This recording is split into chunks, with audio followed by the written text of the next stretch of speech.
Good afternoon, everyone. This is Paulette Sorensen with MNLA Foundation, and I'm here to welcome everyone. Thanks for joining today. We are going to talk about the introduction to the apprenticeship program for landscape crew member. Just going to wait a few minutes just for everyone to join on, and then we'll get started.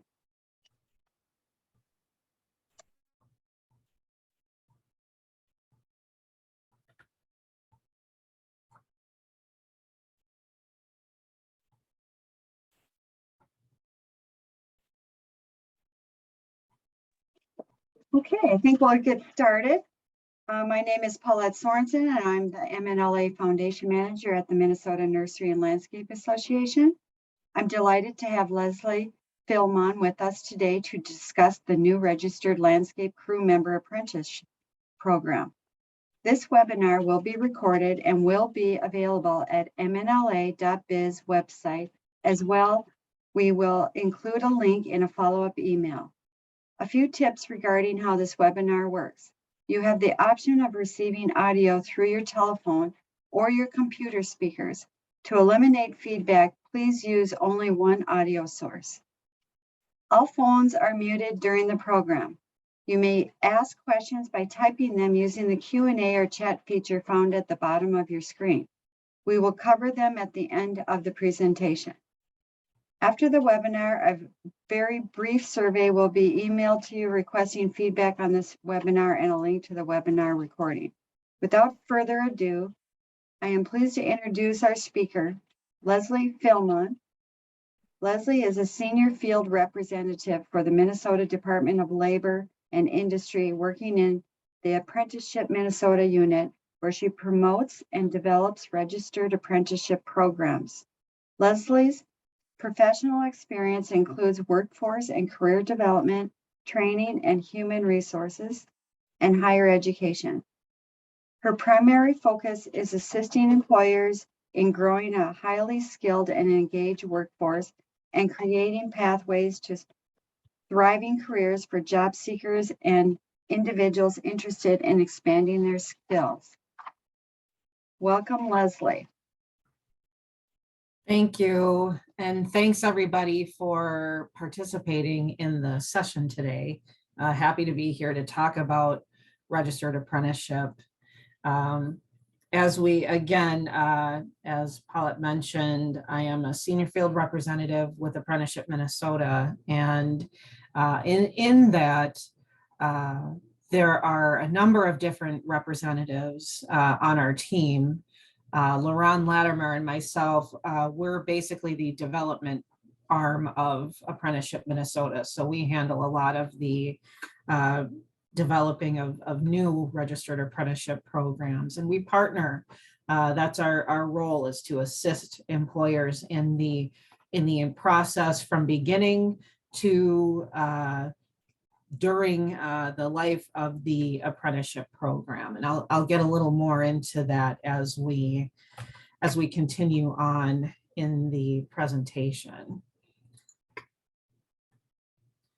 So what we're going to cover today is I will speak to our outreach process, how we go about facilitating just getting the word out about apprenticeship. I'll cover the basic elements of the registered apprenticeship model, and then walk through the actual development process. There are a few funding opportunities, well, one in particular that we have right now that's almost coming to a close, but talk about the opportunity for funding. And then again, at the end of the session, we will have time for questions. A little bit about the Department of Labor and Industry. Our mission really is to ensure that Minnesota's work and living environments are equitable, healthy, and safe. So of the agencies within the state, our main focus is on safety and equity. And you can see in our services that OSHA, Occupational Safety and Health, falls under our agency. Construction codes and licensing, workers' compensation, labor standards, pipeline dual training, which some of you might be familiar with, is another work-based learning model that kind of serves as an on-ramp to registered apprenticeship. Registered apprenticeship is really the kind of more formal and more intentional way of upskilling and developing staff. But we partner a lot with pipeline dual training as a part of that. When we conduct our outreach, and we do this via, we have intro to registered apprenticeship presentations throughout the state, and just individual meetings and special kind of sessions like this. And what we have found is that we have to dispel a few myths or misconceptions about registered apprenticeship. Namely that, sometimes if you look at the myths and facts column here, this first one, registered apprenticeship programs are only in Minnesota's metro area. The Department of Labor and Industry, we service the entire state. So we have registered apprenticeship programs in every region of the state. So it is not just for the Twin Cities metro area. The next one is a big one for us. Registered apprenticeship programs are only in the construction trades. And while there are a number of the bulk of our programs do fall within the construction and utilities trades, they're the ones really that, no pun intended, they built this model for registered apprenticeship. But we have been progressively expanding into industries outside of the construction and utilities trades. So we focus on high growth industries and have programs in advanced manufacturing, agriculture, healthcare, information technology, transportation, and the public sector. Another common myth is that registered apprenticeship programs are only for large companies, and that's not the case. We provide services to small, medium, large organizations. Again, it really is, this model is an answer to a lot of workforce employer needs. So this model can be effective for any size employer. Another common misconception is that registered apprentices will get trained and then leave their employer. And we hear this a lot as we talk to different groups and individuals. The reality is that the exact opposite. When apprentices are participating in an apprenticeship program, this really does increase retention. It increases retention, it prevents turnover, it increases productivity. Employees, apprentices are engaged on a much higher level, committed to the organization. Direct feedback from apprentices is that just the employer recognizing and making an investment in their development was proof enough to help them remain committed to the organization. And again, in terms of that increased productivity, their motivation and commitment increases, again, because they really do feel appreciative for the investment in their development. Another myth would be that all registered apprenticeship programs involve unions. And while many of the programs do have some sort of union affiliation, that's not a requirement, and we have many that do not have union involvement. So we serve any type of employer. There's many benefits to having a registered apprenticeship program. Again, when we look at this model that we'll get more into in a moment, this is really an intentional way of training and upskilling employees from the ground up. And a benefit that's not listed here is that it really can support occupations at various stages. So it can be a good entry level occupation, good for that. It can be good for creating pathways. So pathways to higher skilled occupations as well. So it's and the programs can be designed that way to be a sort of tiered pathway into higher skilled, even to management level occupations. So it gives, from an employer standpoint, it provides an opportunity to really build and shape your own workforce. Again, that's an intentional model in terms of really outlining what that pathway will be, being very specific and memorializing that process. Another thing that we have found as we have reached out and contacted a number of different employers is that they don't have a specific outlined way of training staff. It could be a go see Joe or go see Susie kind of way of bringing people up on board. Those processes, that specific training is not memorialized. It's not captured anywhere, and it doesn't happen on a consistent basis. That's what registered apprenticeship can help to support, is providing an intentional, consistent way of developing staff so that everybody that comes into that particular occupation is going to get the same kind of training. So it really does, as I mentioned before, create a new skilled worker pathway, and it can be a tier to other occupations as well. The workers produce as they train. So they are working, they're being productive throughout that entire process. It improves productivity because as the apprentices are learning new and other different effective ways of doing their role, that knowledge is being passed on to incumbent workers as well.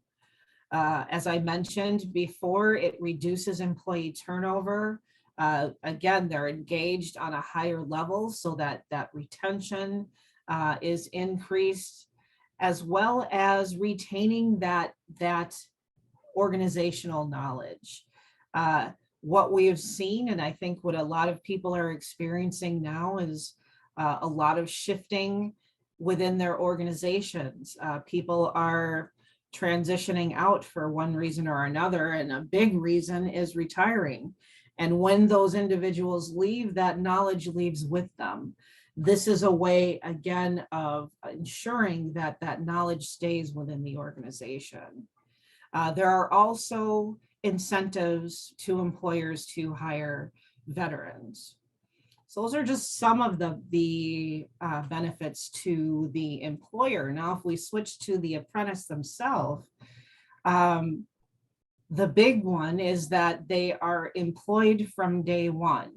So they are earning a living, earning a paycheck while they are going through their continued education. And through the related technical instruction, which I'll cover in a moment, they're getting those current trend information of how they're to be effective on the job, learning current trends in that particular occupation. Again, bringing that back to the organization. This is the Department of Labor and Industry, so safety again is one of our main areas of focus. So we want to ensure that our apprentices are being trained in a safe fashion as well. So safety instruction is a part of the apprenticeship program as well. As the apprentice learns more, contributes more, their wages increase likewise. So they can see how their wages will increase as they go through their program. They're mastering those in-demand skills. Again, they're doing the job. So as they're learning more about their job, they're actually doing it and gaining that hands-on experience. They also earn a nationally and state recognized credential, very much on par with a college degree. The added benefit to that is that they are learning the job itself. So they'll have the time and experience to back up and validate their knowledge and proficiency in that particular occupation. And there are also benefits to those transitioning out of the military. They can utilize their GI benefits for their registered apprenticeship program. So this really is a model that, expectations are known from the very beginning, as well as how they will progress from there throughout their program. So let me spend just a little few moments talking about the registered apprenticeship model itself. Registered apprenticeship it's a work-based learning model. So it's an earn while you learn model. And it starts with employment again. So from day one, that apprentice is an employee of the organization. So from a labor standards perspective, they're working full-time, so at least 32 hours or more per week, and they're benefit eligible. So that's kind of the starting point, is that employment.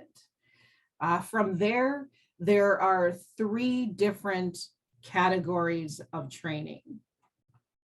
The first is the on-the-job training. The on-the-job training is their day-to-day responsibilities. So this is their job. And this can be highlighted in terms of from a time-based approach, where it would take, and we're outlining, when an apprentice starts the program through the end of the program, we're kind of outlining the number of hours it would take to be proficient in each of those different aspects of that role. For the requirement there for on-the-job training, a program has to be at least 2,000 hours, or roughly a year in length.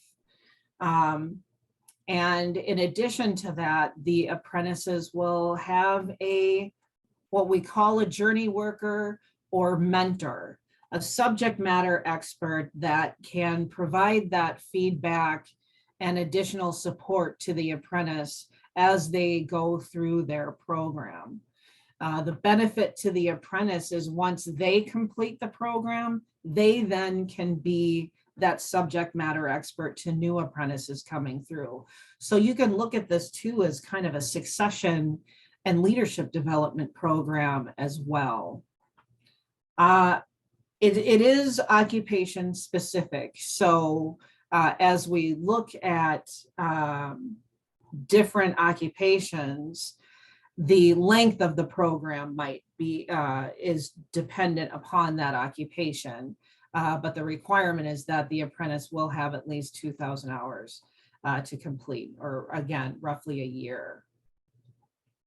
The next aspect of training is the related technical instruction, and that's the classroom training, that continued education, where the apprentice is understanding the hows and whys behind what they're doing on the job, They gain those current trend information, ways of applying their role that they can bring back to the organization. That related technical instruction can come from a number of different places. It can come from technical community college coursework. It can come from industry specific training or certification. It can also be anything that the employer is doing internally for that particular occupation. It can also be online learning. So there's a number of different areas that related technical instruction can come from. And the requirement is that there is at least 144 hours per year of that continued education, which works out to be roughly 3 hours a week of training. So that's the related technical instruction. And the third area of training is that safety instruction. So there's a lot of things that employers might already be doing internally for that safety instruction. But other topics that could be included in there would be maybe it's a specific machine safety. It could be first aid CPR. It could be emergency preparedness, ergonomics, anything from a employee orientation kind of subject matter, like sexual harassment prevention, workplace violence prevention, those kinds of things. So there's a number of different topics that could fall under that safety instruction. And the requirement there is that over the life of the program, so no matter whether it's a 1-year program or a three-year program, 50 hours of safety training. And in terms of another area that I didn't mention is safety meetings. So if there is regularly scheduled safety meetings on a weekly, monthly, quarterly basis, all of that time can be included in that safety as well. Any training, if it's a multiple year program, any training that repeats on an annual basis, that can also be attributed to those 50 hours. So those are the 3 areas of training. Next, again, the progressive wage scale. So as the apprentice progresses through their program, their salary would increase likewise. And there's a number of different ways that can be mapped out as well.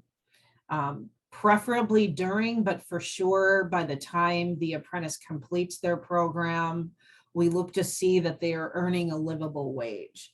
So for example, in the Twin Cities, that's roughly $18.60, somewhere in there.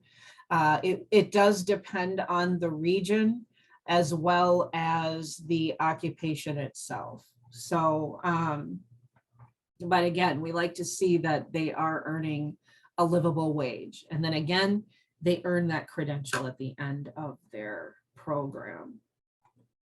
So hopefully you can see through those different components that we really do work with the employer to see what you're currently doing and map that, see how we can align that to the registered apprenticeship model. We don't want to come in and change entirely how things are done. We want to make sure that we're incorporating your best practices into the apprenticeship program itself. And so as we go through the development process, that's a lot of those questions that we're asking is what you're currently doing. We would capture current job descriptions and see internally within the state if we have that program, which in terms of our area of focus today, we have existing models that are in place. If we don't have a particular program in the state, then we look to the United States Department of Labor and Department of Labor database to see what they've got, or we start from scratch from that job description. And from there, all of those different components that I just walked through, we would have a series of meetings that can be as little as 30 minutes to start capturing all of those different components and putting them into the apprenticeship standard. And that is the document that we're capturing and outlining all of that information that we would then submit to the apprenticeship director for that final approval. Once the program is approved, we look to see that apprentices are starting their program within 30 days of that approval. We also have a couple of check-in sessions, really just to make sure that you as the employer are getting what you need out of the program. The apprentices are cycling through the way that they need. If we need to make any adjustments or tweaks to the program, we can do those during those check-in times. We also do an annual review, really just a way of staying in contact with the employers. We're always available for that technical assistance throughout the life of the program as well. So the employer's never on their own. And even in the completion of the apprenticeship standard, we really do try to take a lot of the heavy lifting off of the employer in putting all of that information into the standard. Just to give you a sense of how many active apprentices we have, and this number does fluctuate and shift because we always have new apprentices entering into the system and apprentices that are completing their program. So this number is fluid, but we have a little over 11,000 apprentices in Minnesota. We also like to see that we are diversifying the workforce as well. So a lot of effort and attention to support employers through really bringing individuals that are underrepresented in the workforce, and especially in particular industries. We've done a lot of work to diversify the workforce and participation in a registered apprenticeship. This slide just kind of highlights what you see here is the specific number of the different occupations that fall within a particular industry. And again, construction and utilities have the bulk of them, but over the past few years, we really have been expanding into those other industries that I mentioned earlier. And we'll continue to do focus on that expansion. In terms of the Minnesota Landscape Association and different occupations that we're focusing on, those do actually fall under construction, in particular to the laborers, but there are a number of different trades and occupations that fall within construction. And we have a lot of different partnerships too in terms of construction, because there's a lot of different challenges that we are experiencing right now. I noted earlier the aging workforce and transitioning out of our skilled, experienced workers, having struggles attracting talent to these different trades has been a challenge. Just workers in general. I think every industry is having challenges right now in recruiting staff. Also investing in talent that keeps pace with technology advances. Again, we're seeing a lot of that, and even in construction, seeing a lot of transitioning of roles, going green, or just, being a little more sophisticated in terms of technology. So really what registered apprenticeship can provide is that solution to the recruiting issue, to ensuring that we are training and retaining highly skilled talent. And a couple of different organizations that we've partnered with to help in the recruitment is Construct Tomorrow. If those of you that might be familiar with Construct Tomorrow, it's an organization that provides experiences. We have events all over the state. I say we because I'm on the board for Construct Tomorrow, but we have events all over the state, and it provides, in particular, high school students an opportunity to talk to the different trades, get a little bit of an experience of that trade, and interact with not only the training coordinators, but also apprentices that are going through those programs.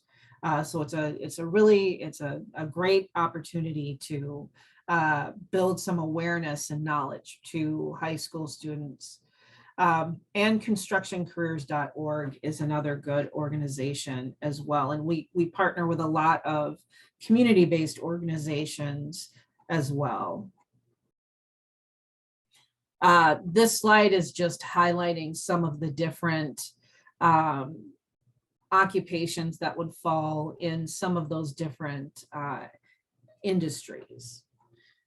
For the sake of time, I'm going to continue on. This presentation will be available as well. It's being recorded and it will be available to you after today.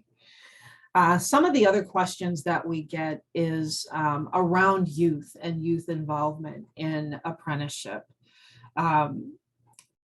So there are different pre-apprenticeship, or what we call career readiness programs, to help get people prepared and eligible for the different apprenticeship opportunities. As well as there are youth apprenticeship programs too. Minnesota Department of Labor and Industry, we don't regulate any of those programs. So most pre-apprenticeship career readiness programs are going to come from community-based organizations. A lot of the individual trades might have their own pre-apprenticeship program. Again, we partner with a lot of community-based organizations, and the purpose is really to provide some insight and awareness to that particular industry or trade, and give individuals an understanding of a day in the life of being in that trade. Some of them are 2 and 3 week programs where they get to go and see various trades, and get to experience some of the work in those, and then helps them kind of identify for themselves what direction they want to go, or if that is truly a trade of interest for them. Youth apprenticeship programs are regulated by the Department of Education. So we do partner with the Department of Education, and we're forging more partnerships as of late to really create, again, that kind of seamless pathway, even through the career readiness programs, to help get those individuals through those, either the youth apprenticeship program or that career readiness program that will then transition directly into a registered apprenticeship program. At the Department of Labor and Industry, we also have the youth skills training program, which is giving 16 and 17-year-olds learning experiences in various industries and trades. And Rich Wessels is the main contact for the youth skills training program. One of the funding, I had mentioned funding opportunities, and one of the opportunities we have right now is the Minnesota Registered Apprenticeship Expansion Grant, or MNRAE is what we call it. The goal of this grant is to increase the number of apprentices in registered apprenticeship programs, which we have actually exceeded that, support and encourage diversity, and integrate registered apprenticeship into state workforce development strategies. We received $1.3 million from the U.S. Department of Labor. We've expanded the time frame. So now employers have through November. The information has been revised. It's been updated. So you can find that on our website, because I believe it's through November this year. And again, the goal was to have 800 new registered apprentices, which again, we've exceeded, and 23 newly developed registered apprenticeship programs, which we have exceeded that as well. There is still funding left, and Ruth Taylor is the main contact here at the Department of Labor and Industry, and I have her contact information at the end of our presentation here. And we continually look for other funding opportunities. A lot of times the funding can be leveraged to help employers get their apprenticeship programs up and running. It can be utilized to offset some of the costs for the related technical instruction, as well as other areas that might be covered, like materials or uniforms, other technology. There are other things that employer sponsors can leverage some of these funding opportunities for. But we'll always keep you updated on when we have those different opportunities available. So again, registered apprenticeship really can be a viable model to help upskill, develop, train, retain staff, and we are always available to assist. LaRon and I in particular in developing, but we've got a whole staff of senior field representatives that are available to help. And then Ruth Taylor is the main contact for the MNRAE grant. So let's open it up for questions if we have any questions. So Paulette or Cassie, I will